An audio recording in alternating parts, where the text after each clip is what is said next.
by film. 5, Stand by music. 4, Stand by announce. 3, 2, 1. And fade up. All aboard! And a name on the front is a hell of a lot more important than the one on the back. Don't act like you're not impressed. On page 394. How much you want to make a bet I can throw a football over their mouth? That is so fetch. Dodge, duck, dip, dive, and dive. The power of the sun in the palm of my hand. Where's my super suit? Hey, fat lard, come get some dinner. I am not drinking any f***ing Merlot. And I'm gonna try to forget the fact that you're a girl. But dogs can look up. Oh, durga.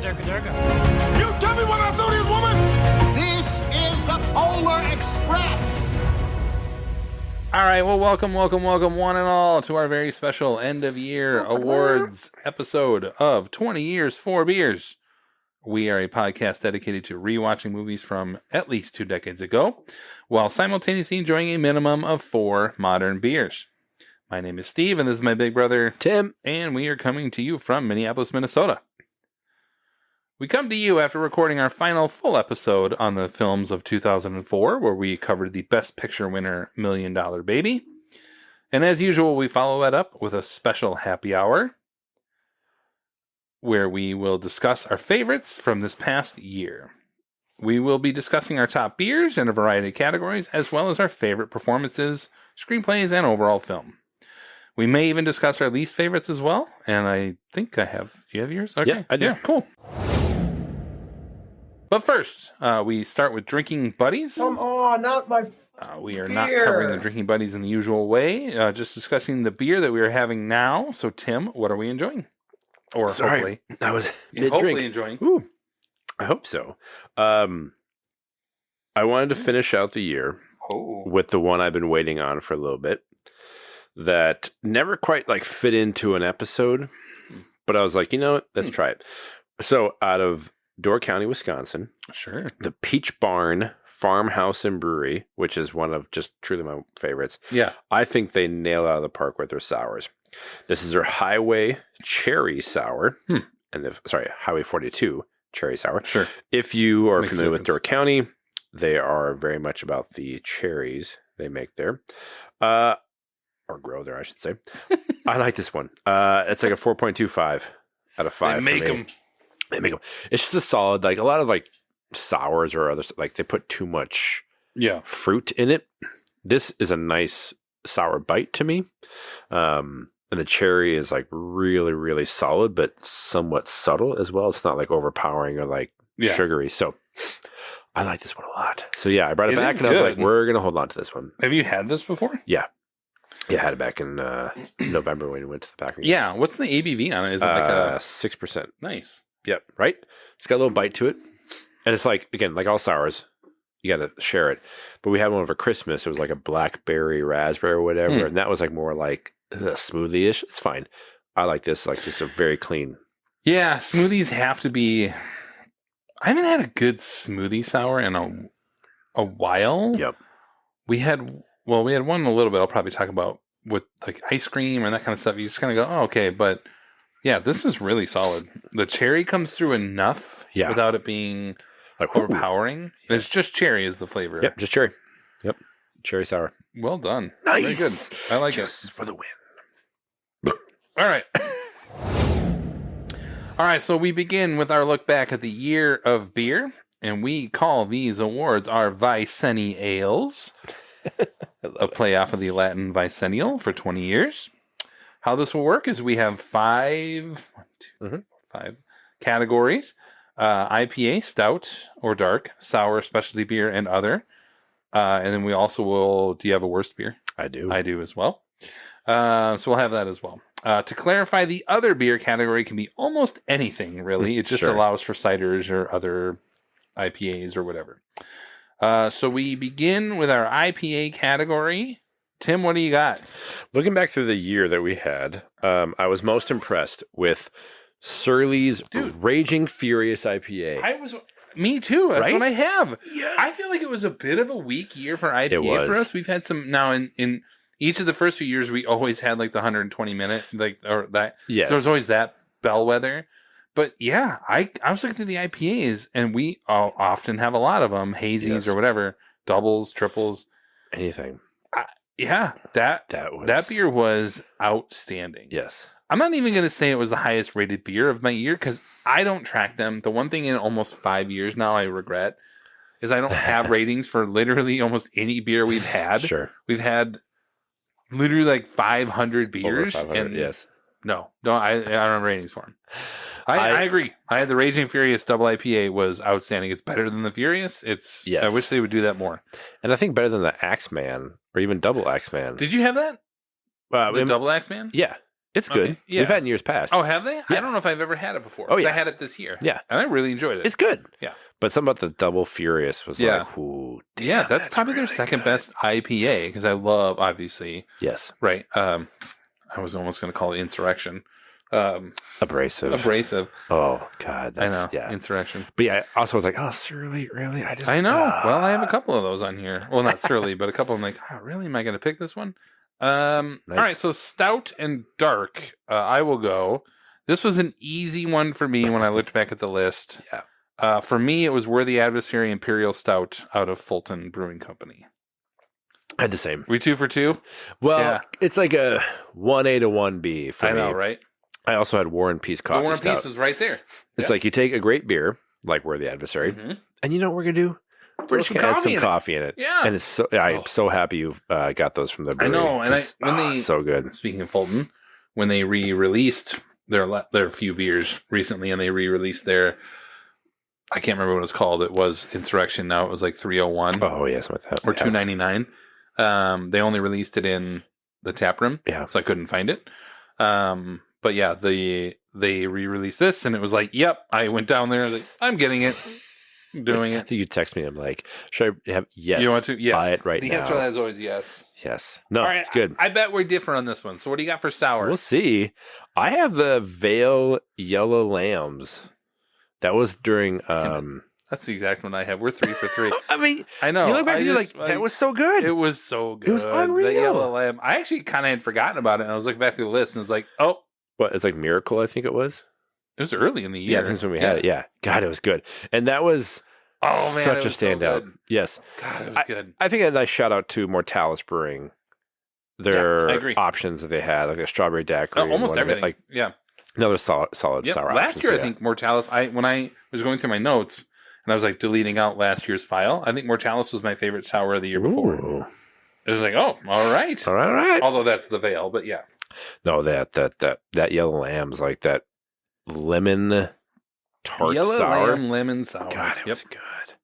Other though, now might be could be. Here we go. Well, I know we didn't have the same one here because mine was from a happy hour episode. I'm sure. So I know we didn't. So my other, I kind of went back and forth between two of them. It was either the Lime Patio Crusher from LTD or the Flannel Antlers Maple Pecan Brown Ale out of Severance Brewing. I went with the Flannel Antlers as my favorite sort of other. We actually didn't have a ton of other beers. No. But I went, that was sort of felt like a good other option. So I went with Flannel Antlers Maple Pecan Brown Ale out of Severance. I went with a recent option. Uh-oh. The Great Lakes Barrel Aged Christmas Ale. It was good. It was really good. Yeah. And having the two cans left over at the home around the Christmas time, I'm like, I'm not sure I said the home. Yeah. At the homestead. It was really good having again like around the Christmas time. How good that was. God, it was solid. And it like I tried to had to hunt it down like 3 different liquor stores. Like, oh, we got a small case. I'm like, what? Yeah, so yeah, I like that one. It was really good. Did you do a Strange Brew? I did. I think we only had a couple this year anyway. So what did you have? The one I thought like to shout out was that one Paradox Scully Barrel Aged Dark Sour Ale, like from 2015. Like basically a 10-year-old beer. That's right, the 10-year-old beer. Yeah, we're like, what is this? That's right. That was the Paradox one on the list. I forgot. That was the one for Sideways because it was like aged in wine barrels or whatever. So different. It was weird, but Yeah. good. But just like, what? It's been 10 years? Yeah. That's what the one I had for the Strange Brew. Good shout out for it. Well, I went with, just because I hate pumpkin beers, that Headless Horseman pumpkin ice cream sour. Yeah, that was weird. It was But good Yes. and weird because it wasn't pumpkin-y or that fake pumpkin, whatever, like Sure. the nutmeg or whatever. Yeah, and it wasn't a sour. Like, I don't know. That was like sort of my favorite. And we only had a couple Strange Brews this year, which I would like to try and get back into a little because they've been fun. Yeah, they're good. But it requires time to go research and find stuff. That was mine. So, No, that's and good. we have then our worst beer of the year. I know yours, but What is it? What is mine? the what if there's no numbers I or whatever it hated is? that one. I do. Yeah, from Fair State. From Yeah. Fair State. I picked a different Fair State one, but go Ooh, ahead. What mine yours? was Padraig's Basic Instinct I West picked Coast that one too. IPA. And I picked I hated that Eternal Shrug Black IPA. Wasn't that also from there? No, that's from Fair State. I know it's Fair State, but I think it was the same episode. Yeah, sure. I think it was. I'm not sure. Because that's what I went with, because it's hard for me to remember some. But now that you mentioned the Padraig's. the what if? Oh yeah, what if numbers aren't real? I hated that one. Yeah, That's you were my- like, that's my I'm choice. so pissed at this. Yeah. Yep. Never mind. Real time change. Yeah, real time change. That what if that's the worst beer of the year. Oh, that was so bad. Too much hazy, like craziness going on with that IPA. And the Padraig's was so annoying because I think I bought it and it's like, oh, this is what 612 Brewing used to be. Yeah, that was bad. Great. That It wasn't was good at all. Such a Yep. piece of shit. Good year. Well, let's get to the meat and potatoes of the episode here. So that brings us into our movie awards, the very prestigious Vicenarials. Here is how this will work. We will begin with we'll begin with score, and then we'll go into screenplay and the 4 acting awards, then director, and finally picture. We'll also be giving out our version of the Razzie, which is the worst picture of the year, as we referred to in the past as the Stefani's, because we Still hate can. Gwen Stefani. Yes, just that specific individual. One note for any traditional listener, traditionally we had limited our selections to only movies from that year that we watched. However, this year we decided to just repick the best from the overall pool of films from 2004. With looking back more and more beyond 20 years, we found that it was pretty limiting in how many movies we were choosing from. And we like to agree a lot on things, and I just think like this was a way to get some change in here. Yeah. So we'll do anyone, not just the ones that we've had. Although I'm guessing we're going to agree on a few. We might. We're going to start with Tim's favorite subject, best score. What do you got, Tim, from the 2004? Thomas Newton Howard's The Village. Really? Yes. All right. It's James Newton Howard. Yeah. Not Thomas Newton. Sorry. Thomas, yeah. Whatever. James. Yeah. I had a few. The Village. I love that score. It stands out over time. I just adore the violin and that. And so, yeah, that was I love that score so much. And I think it deserved the Oscar. Like John Debney's score. I listened to that a little bit actually today when he was like, let's talk about score. It was well done. It worked well with What one? Passion Sorry. of the Christ. John That Debney's one? Yeah, Passion of the Christ one. And it's like, yeah. It's like, fine. That's my winner, best score, because I think that was the best score that year. I think when you really listen back on it, you compare it, you just go, there's just nothing in comparison. The Village, James Newton Howard's score is really good. Yeah. It's really good. It's very moody. It's very, it just is. But then when I listen back to The Passion of the Christ, that score that's something else. It's just, it's good. It's really good. So that's my choice for Passion of the Christ. So Nice. Original screenplay, I know we agree on this. It's Eternal Sunshine of the Spotless Mind. Without a doubt. I'm just gonna. Yep. No notes. Moving on to the next It's one. perfect. I will then say adapted screenplay for me. I went controversial here. Ooh. I did, because $1 Million Babies adapted screenplay nomination. Yep. Sideways won the adapted screenplay. Right. I gotta say, considering the source material, The Passion of the Christ is a great adaptation. If you consider what you're pulling from, Sure. and the history, and what could have been super hated. It was super loved and made tons of money, hundreds of million dollars or whatever. But to be able to take not only the history of the passion that people have for this obvious material, and then to turn around and then make a film the way they did, which is a beautiful film. Yeah. Objectively speaking, it is a beautiful film. Yeah. I know there are issues with when it comes to obviously Gibson and other things, but it's a beautiful film. It's a well done film. I went with adapted screenplay would be Passion of the Christ. I did not see that coming. Nope. Nice. I went off book on that one. That's good. I was just kind of like, it's more like you talk about an unadaptable book. I mean, there's 4 different stories about that man's like you just go, I don't know what to tell you. Yeah. Anyway, there you go. That's what I went with. That's good. For fun. I had planned for Sideways. Oh, tonight changed it? It did. Yeah. Like Sideways to me, I was like, okay, I very much appreciated what they did and how they were able to make it a really enjoyable experience. And then watching $1 Million Baby. It was honestly, it was this or $1 Million Baby. I kind of went with Passion of Christ. No, I like kind that. It's fun. good. Yeah, it's fun. That's so good. Yeah, the screenplay. I don't even think we talked enough about Haggis in the just the layers that he puts on these characters and the depth of the character. Also with some humor, like it is a well written film, and you do sort of wonder the way the Oscars. And I admittedly did not know Paul Haggis wrote this film. True, I didn't until we watched it. I was like, or until I did research. Oh yeah, I was like, oh really? Oh man, I honestly forgot, or I had forgotten he had written it. Sure. And then the way the Oscars love to honor people after the fact. To kind of make up for that. I wonder how much some of this comes into play with Haggis the year later. Probably. Where he so it's really good. Yeah. All right. Supporting actor, Tim, who do you got? I went with Thomas Hayden Church. Sure. Sideways. Outstanding. I had thought I'll hold off to Morgan Freeman maybe to see how it is, and he's great. Morgan Freeman's good, but he's not memorable. No, he's solid. Yep. And that felt like maybe a legacy thing. But man, watching Sideways again, Thomas Hayden Church. He had already won an Oscar. No, he hadn't.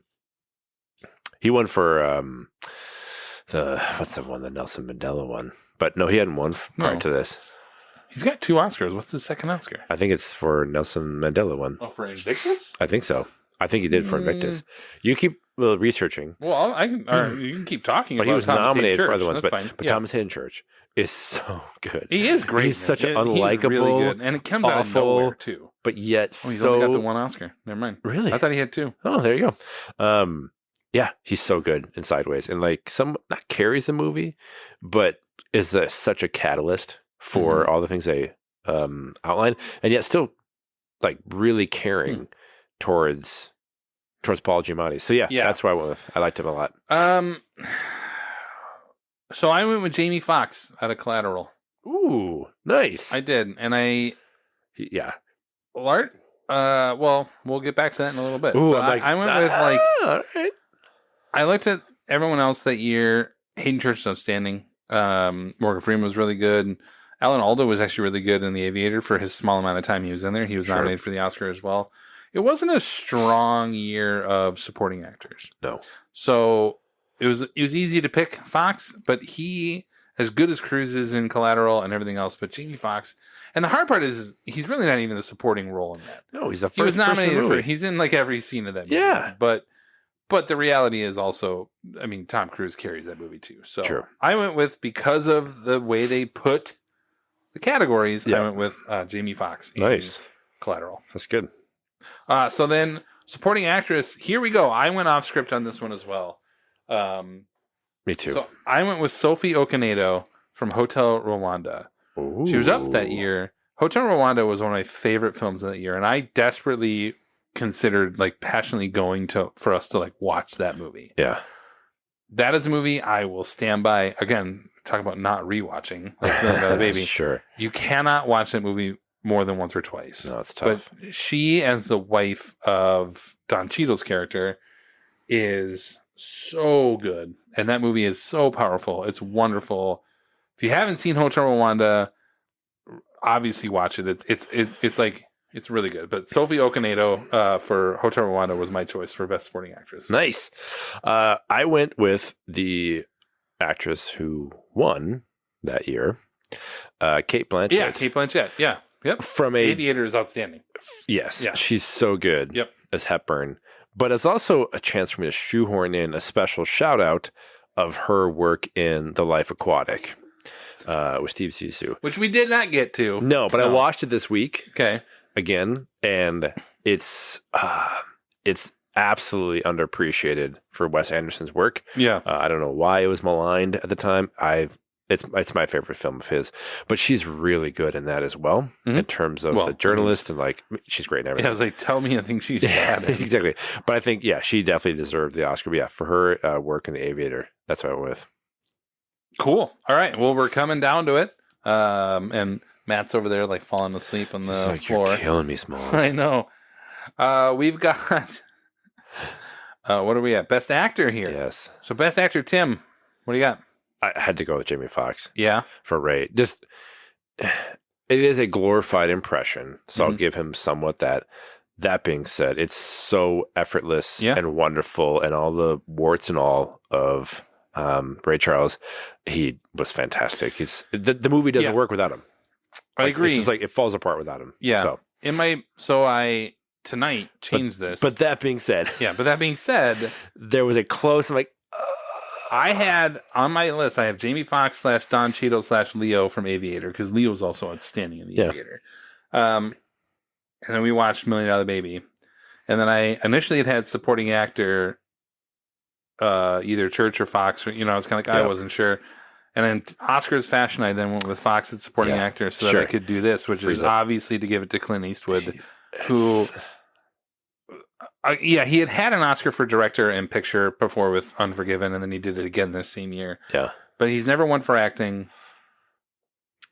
Don Cheadle's outstanding in Hotel Rwanda. Jamie Foxx is great. Don't get me wrong. But I do think after rewatching Ray recently. Correct. I'm like, boy, I think I would give it to Eastwood here. Like, as time has gone on and you've been able to let a performance sink in, like, he's so good in this. So I ended up with Clint Eastwood. He's so understated in this. Just heartbreaking. Yeah. Oh my God. Stop it. It's good. All right. Few more. We got Best Actress. So Hilary Swank won deservedly, and I ended up going with Kate Winslet for Eternal Sunshine of the Spotless Mind for this. Ooh. And I think that would have been, especially when you consider that she won for The Reader a few years later, which is just an awful choice. So stupid. Like, you think Hilary Swank, again, from an Oscar standpoint, she had already won one. Yep. She was great in this movie. I'm not even trying to diminish it at all. Yeah. But Kate Winslet was so good in Eternal Sunshine. And that sort of like bipolar tangerine, like that's the sort of thing. She's so good in that. So I ended up with Kate Winslet. I like that. I went with Bryce Dallas Howard. Oh, really? Plot twist. Yeah, of The Village. Wow. Having seen the movies we did this year, all right. she's so good. Good. Yeah. In that movie. Yep. Blindness aside, but just the effervescent character and then what she has to do in that film and the story, I just she is my choice for that year. Yeah, she's really good. So we have 2-ish left. We have director. It's my turn, right? Yep. Man, it's between Eastwood and Scorsese, and I did say in that episode, this is an Eastwood career best kind of a thing.